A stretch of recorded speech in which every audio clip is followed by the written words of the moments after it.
بسم الله والابن والروح القدس الإله الواحد أمين.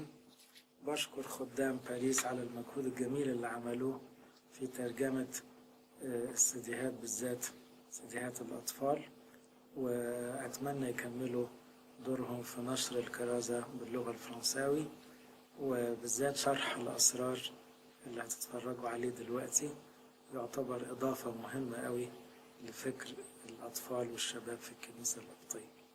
ربنا يبارك تعبكم ويكمل خدمتكم ويفرحكم بثمر كتير 30 و60 و100. Au nom du Père, du Fils et du Saint-Esprit, un seul Dieu, Amen.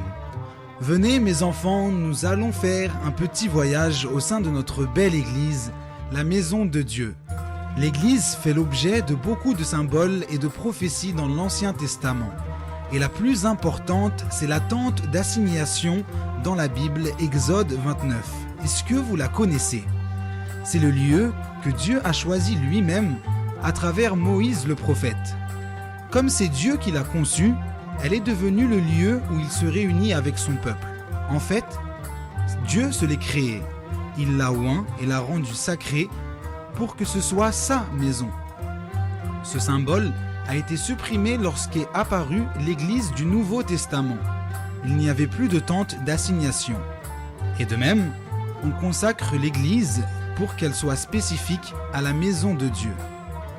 L'Église est consacrée par le patriarche ou l'évêque par l'onction de l'autel, des icônes ainsi que des objets sacrés avec de l'huile appelée maïroun. Dans le Nouveau Testament, mes bien-aimés, l'Église est en relation directe avec notre Seigneur Jésus-Christ. Il est à la tête de l'Église, le peuple est son corps et le Saint-Esprit œuvre en nous. On trouve que les membres se comportent d'une manière céleste par le Saint-Esprit alors qu'ils sont encore sur terre. L'Église sert donc le peuple par un service appelé la liturgie. C'est un des 7 sacrements de l'Église. Et le plus important, c'est que le bâtiment de l'Église et ses services dans le Nouveau Testament sont reliés au sacrement de l'Eucharistie, soit la communion du corps et du sang du Christ véritable, parce que nous nous unissons dans le sacrement de l'Eucharistie. Dans toutes nos prières et dans la construction de nos églises, nous regardons toujours vers l'Orient. Est-ce que vous savez pourquoi ? Parce que le Christ nous a dit qu'il viendrait comme la foudre du côté de l'Orient. Et l'ange a dit aux disciples lors de l'ascension du Christ qu'il allait venir comme vous l'avez vu monter aux cieux du côté de l'Orient. On regarde donc toujours du côté de l'Orient pendant nos prières et lors de la construction de nos églises, car on attend avec joie la venue du Christ. C'est pour cela que pendant la messe, on entend le diacre dire « Regardez vers l'Orient ». Allons maintenant voir la construction de l'église de l'extérieur. Elle peut être construite en forme de croix. C'est pour cela qu'on dit que l'église est le corps du Christ crucifié. On peut aussi la trouver en forme de cercle, car Dieu n'a ni de début ni de fin, ce qui veut dire que l'église est éternelle. On peut aussi en trouver en forme d'arche. Cela nous rappelle l'arche de Noé qui a sauvé Noé et sa famille. Donc, l'Église est salvatrice et elle donne la vie. On remarque que l'Église a un haut clocher qui peut être perçu par tout le monde. Elle permet de dire qu'ici se trouve le lieu de Dieu. Et au-dessus de ce clocher, on trouve une belle et grande croix car l'Église entière se prosterne devant le Christ crucifié. En effet, dans la croix se trouve notre salut et on attend tous le signe de la croix, le signe de sa venue du ciel quand il reviendra une deuxième fois. Il y a aussi des cloches dans les églises. Celles-ci sonnent pour appeler les gens à la prière. On remarque qu'elles résonnent d'une mélodie joyeuse pendant les périodes festives et d'une mélodie triste pendant les périodes de la Semaine Sainte. On retrouve également des dômes dans l'église. Il peut y en avoir 5, une grande entourée de 4 petites qui représentent le Christ entouré des 4 évangélistes. Ou alors, il peut y en avoir que 3 représentant la Sainte Trinité, soit le Père, le Fils et le Saint-Esprit. Enfin, il peut y en avoir qu'une, et celle-ci représente le Christ Jésus notre Seigneur. Rentrons maintenant à l'intérieur de l'église et ensemble, nous allons commencer par l'autel et sa structure. On voit que le sanctuaire est toujours en lien avec l'autel. Une fois, on l'appelle sanctuaire et une autre fois, on l'appelle l'autel. Le sanctuaire représente avec précision le ciel. Notre entrée au ciel, le sanctuaire, est lié au sacrifice de la croix qui est l'autel. Ce sanctuaire est un endroit très saint et on y rentre déchaussé, c'est-à-dire sans ses chaussures, comme Dieu l'a dit à Moïse concernant l'ardent buisson. Retire ce que tu portes, c'est-à-dire enlève tes sandales, car le lieu où tu te trouves est un lieu saint.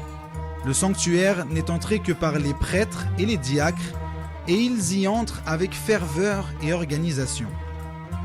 Venons donc maintenant à l'autel. Sur l'autel, le prêtre lève le sacrifice de l'Eucharistie, et le sacrifice, c'est le corps et le sang de Dieu. Le vrai corps et le vrai sang de notre Seigneur Jésus-Christ nous sont présentés sur l'autel et nous nous en communions après la messe. Autrefois, les autels étaient bâtis au-dessus des reliques des martyrs, comme saint Jean avait vu et dit dans l'Apocalypse « J'ai vu sous l'autel les âmes de ceux qui ont été tués à cause de la parole de Dieu et du témoignage qu'ils avaient porté. » Les autels étaient donc construits au-dessus des corps des saints martyrs. Une grande coupole se trouve d'ailleurs au-dessus de l'autel et elle est appelée royaume. Cette coupole représente la présence continue de notre Seigneur sur l'autel. Et à notre entrée dans l'autel, il nous accompagne devant le royaume de Dieu. Auparavant, quand Jacob vit dans un songe une grande échelle reliant la terre et le ciel, et que les anges montaient et descendaient par cette échelle, il se réveilla et dit « Que ce lieu est redoutable, c'est ici la maison de Dieu, c'est ici la porte des cieux. » Alors il construisit un autel, pria dessus, et il versa de l'huile sur son sommet. Il consacra un autel pour Dieu. L'échelle de Jacob symbolise donc la Sainte Vierge Marie, Mère de Dieu, et l'incarnation du Messie dans le ventre de la Vierge Marie. Quand nous sommes debout dans l'autel, on regarde vers l'est et on voit le Saint-Père que l'on appelle aussi le Pantocrator, et ce mur est à l'est dans l'autel. Il y est dessiné une représentation du Christ que l'on appelle le Christ Pantocrator, c'est-à-dire le Christ tout-puissant. On y voit aussi le Christ assis sur son trône divin et autour de lui les chérubins et les séraphins et les 4 animaux incorporels ainsi que les 24 prêtres. Et devant cette image, on trouve toujours une lampe à huile allumée jour et nuit, et celle-ci représente l'étoile qui avait indiqué au berger le lieu de naissance de notre Seigneur Jésus-Christ. Maintenant, venez mes enfants et allons à la rencontre des outils de l'autel. Ceci est le calice. Le prêtre y met le vin et l'eau qui se transformeront en sang de notre Seigneur Jésus-Christ le véritable pendant la messe. Et ceci s'appelle la patène. Elle représente l'étable des brebis dans laquelle naquit Jésus, mais aussi le tombeau dans lequel il fut enterré. On y pose l'Eucharistie qui se transforme en corps véritable de notre Seigneur Jésus-Christ. Et ceci, c'est la cuillère, ou aussi appelée le mystère, que le prêtre utilise pour la communion du sang. Mais ceci est le trône et c'est lui qui garde le calice. Et ceci, c'est l'Évangile qui contient une version du Nouveau Testament. Ce qui est représenté ici, c'est la burette, mais il en existe 2, une pour le vin et une autre pour l'eau que l'on utilise pour la présentation du sacrifice. Et ça, c'est la custode. La custode, c'est l'outil que le prêtre utilise pour garder une petite partie du corps et du sang du Christ pour qu'il aille donner la communion à toute personne malade ou fatiguée à l'hôpital ou en dehors de l'église qui ne peut pas venir prendre la communion dans l'église. Cet objet c'est la boîte de l'encens. Dedans, il y a de l'encens qui était l'un des cadeaux offerts par les 3 rois mages à notre Seigneur Jésus lors de sa mystérieuse naissance. L'encens est mis par le prêtre dans l'encensoir avec lequel il élève nos prières et les prières des saints vers notre Dieu, comme saint Jean le théologien l'a dit dans le livre de l'Apocalypse. L'encensoir est donc une représentation de la Vierge Marie, la Mère de Dieu, et l'encensoir porte le charbon qui brûle et qui n'enflamme pas, comme la Vierge a porté en son sein notre Seigneur Jésus, sans être brûlé et est demeurée vierge. Les 3 chaînes qui portent l'encensoir représentent la Sainte Trinité, donc le Père, le Fils et le Saint-Esprit, et sa participation dans la naissance de notre Seigneur. Allons maintenant faire connaissance avec le pain, ou plutôt le korban, que le prêtre élève au-dessus de l'autel afin qu'il se transforme en corps véritable de Jésus-Christ. Le pain de l'offrande est rond. Il n'a ni début ni fin, signe que Dieu est infini. Il est fait de farine de blé, signe des souffrances de notre Sauveur Jésus-Christ. Il est aussi fait d'eau et de levure, mais sans sucre et sans sel. Car le Christ est le seul sans péché, et il a porté nos péchés qu'il a offerts sur l'offrande de la croix. Nous trouvons écrit sur le pain de l'offrande en copte les 3 sanctifications qui sont Dieu saint, saint fort et saint vivant et immortel, car Jésus est notre Dieu saint et puissant qui est mort pour nous et est ressuscité des morts. Nous voyons aussi qu'il y a une grande croix au centre qui symbolise Jésus, entouré de 12 petites croix qui représentent les 12 disciples. Il y a aussi 5 trous qui représentent les blessures faites à Jésus, ses 2 mains, ses 2 pieds et la lance dans son côté. Le pain sacré est fait dans un four très chaud pour rappeler les souffrances de Jésus. Pendant que l'un prépare le pain sacré, l'autre prie pour bénir cette préparation. Sortons donc maintenant ensemble voir la façade de l'autel. Cette iconostase, c'est le support des icônes. Cette iconostase sépare l'autel et le cœur où se trouve l'assemblée. Il comporte les icônes du Christ, de la Vierge Marie et des saints. Ceux-ci illustrent leur présence durant la messe à la place de choix pour assister à la messe. Sur cette façade, nous pouvons trouver 3 portes. La porte du milieu est la plus grande, on l'appelle la porte du ciel, car l'autel c'est le ciel, et l'autel c'est aussi le trône de Dieu. C'est uniquement par là que le pain sacré pénètre dans l'autel.